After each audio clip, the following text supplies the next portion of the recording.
नमस्कार, मैं मंजेश कुमार और आप देख रहे हैं डीएनबी भारत।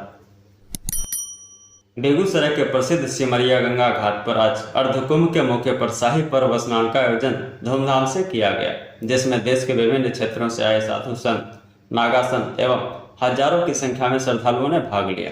सर्वप्रथम सिमरिया सर्वमंगला शक्तिपीठ से साधु संतों की टोली परिक्रमा करते हुए गंगा घाट पहुंची और तत्पश्चात नागा साधुओं ने गंगा में आस्था की डुबकी लगाई और उसके साथ ही श्रद्धालुओं का रेला टूट पड़ा और लोगों ने पूरे श्रद्धा भाव से आस्था की डुबकी लगाई।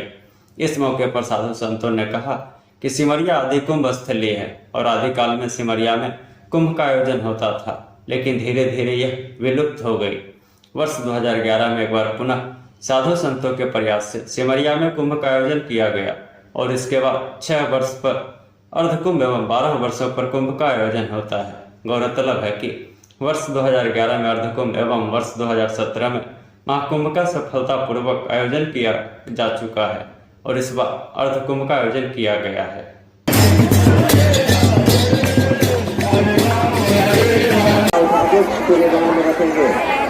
मेले को साफ और स्वच्छ रखने में सहयोग करें। आपको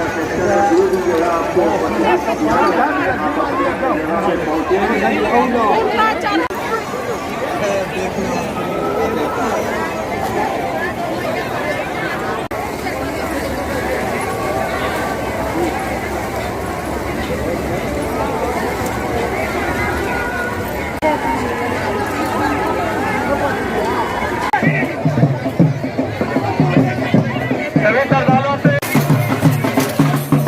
आप रास्ते को अवरुद्ध न करें।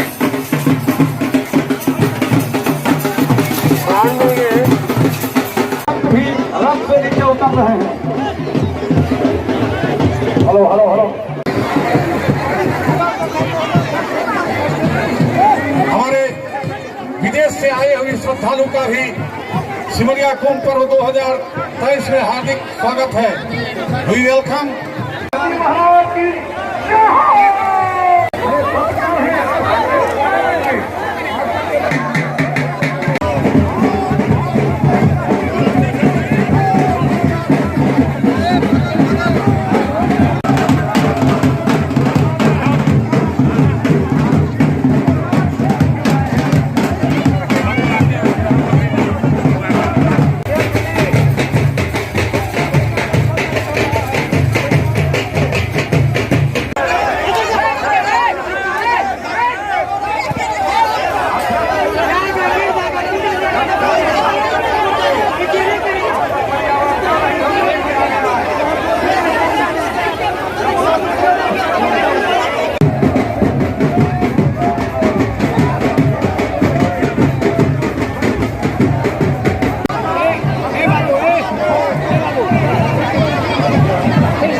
भंडारा चल रहा है।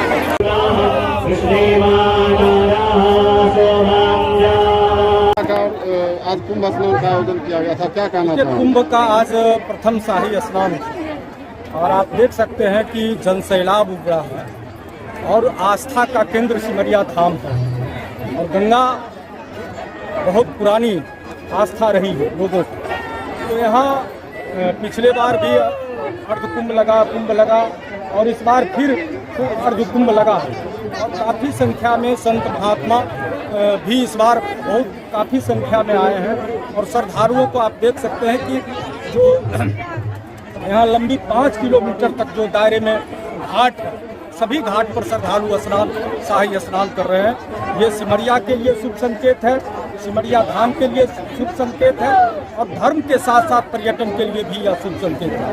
प्रशासनिक व्यवस्था किस तरह की है? प्रशासनिक व्यवस्था बहुत ही अच्छी चुस्त था। जो हम लोगों का शाही स्नान के लिए जो जुलूस निकला था और गंतव्य तक आने में पूरी प्रशासन ने पूरी व्यवस्था की है और आप भी घाट पर भी देख सकते हैं कि पूरी प्रशासन की निगरानी है कि एक एक श्रद्धालु गंगा स्नान करके अपने घर को अपने गंतव्य स्थान पर सुरक्षित पहुंचे, इसके लिए प्रशासन पूरी तरह दुरुस्त और दुरुस्त। भारत एक महान देश है और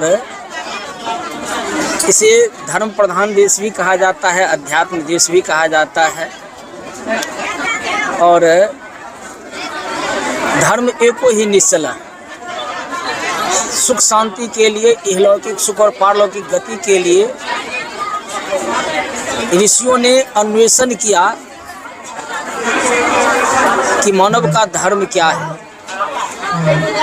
84 लाख योनियों में मानव सर्वोपरि है, जो अपने धर्म का पालन कर इहलौकिक सुख और पारलौकिक गति को प्राप्त करते हैं।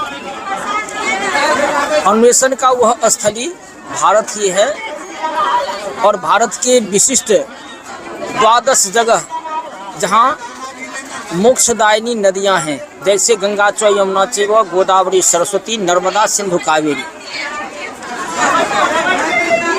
इन विशिष्ट जगहों में सूर्य के 12 नाम और उनसे चंद्रमा और बृहस्पति के योग से बनने वाले महाकुंभ योग का अन्वेषण हुआ, जिसमें सौभाग्य से अगर हम उस क्षेत्र में पहुंच जाते हैं तो वर्णनातीत हमें पुण्य की प्राप्ति होती है। ऐसे हम केवल भारत ही नहीं, विश्व के किसी भी कोने में उस समय जो पुण्य या पाप करते हैं वह अनंत गुना अधिक फलदायी हो जाता है। अगर उस विशिष्ट मुहूर्त में हम स्नान बनाते हैं, जप करते हैं, पाठ करते हैं, हवन करते हैं, दान करते हैं, पुण्य करते हैं किसी भी प्रकार से, तो वह भी अनंत गुना अधिक फलदायी हो जाता है। और किसी भी प्रकार से अगर पाप हो जाता है तो वह भी अनंत गुना हो जाता है। लेकिन भारत धर्म प्रधान देश होने के कारण यहाँ 12 जगहों पर आर्षों का, विद्वानों का, संतों का, पुण्यात्माओं का मिलन हुआ करता था, जो कालांतर में लुप्त हो गया। पुनः 4 जगह जागृत हो पाया और 8 जगह केवल शास्त्र में ही संचित रह गया, जिसकी पुनर्जागृति सर्वमंगला परिवार के सौजन्य से, साथ ही साथ शास्त्र के ज्ञाता और जितने भी भारत के उस प्रकार के विशिष्ट यूनिवर्सिटी हैं, उनके शोधकर्ताओं के द्वारा यह प्रमाणित हुआ कि शास्त्र सबका लोचन है, सबके शंकाओं का समाधान करने वाला है और उसमें 12 कुंभ का वर्णन है, जिसे कामेश्वर सिंह संस्कृत विश्वविद्यालय ने भी यह प्रमाणित किया और पंचांग में भी आता है कि आदि कुंभ स्थली सिमरिया धाम अनादिकाल से एक विशिष्ट स्थली रही है, जहाँ का कल्पवास, जहाँ का अर्ध कुंभ और जहाँ का महाकुंभ। महाकुंभ का मतलब यह प्रत्येक 12 वर्षों पर ही होगा, कल्पवास जो प्रत्येक वर्ष होता है और अर्धकुंभ जो प्रत्येक 6 वर्षों पर होता है। तो आज पुनर्जागृत हुई और 2011 में अर्धकुंभ, 2017 में महाकुंभ और इस समय फिर 2023 में आज हम सब के सब कुंभ पर्व, साथ ही साथ शाही स्नान भी भक्त वृंदों के साथ बनाया। बहुत ही सफल यह स्नान भी रहा। साथ ही साथ मिथिला के, बिहार के और उत्तर प्रदेश के, महाराष्ट्र के, उत्तरांचल के संतों का भी इसमें सौजन्य रहा। और सबसे प्रसन्नता की बात हुई कि इस महाकुंभ का प्रमाण हमारे विदेशी भी लगभग 20-22 मूर्ति इस महाकुंभ के शुभ अवसर पर पधारे और भारतीय संस्कृति है बालो वा यदि वा वृद्धो युवा वा गृहमागतः तस्य पूजा विधातव्या सर्वदेव अतिथि।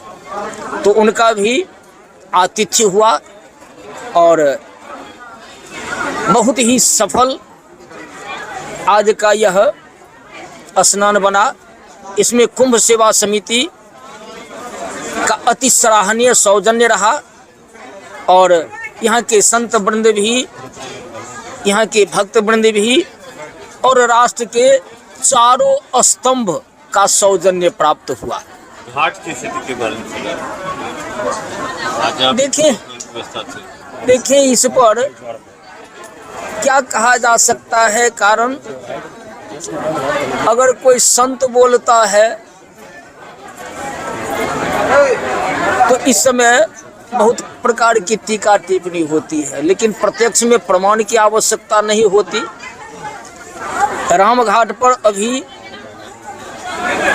जिन पुण्यात्माओं ने द्वादश कुंभ जल से अभिषेक को प्राप्त किया, आज अगर वह व्यवस्थित होता तो सब उसमें डुब्बी लगा करके तब इस अभिषेक का फल प्राप्त करते। लेकिन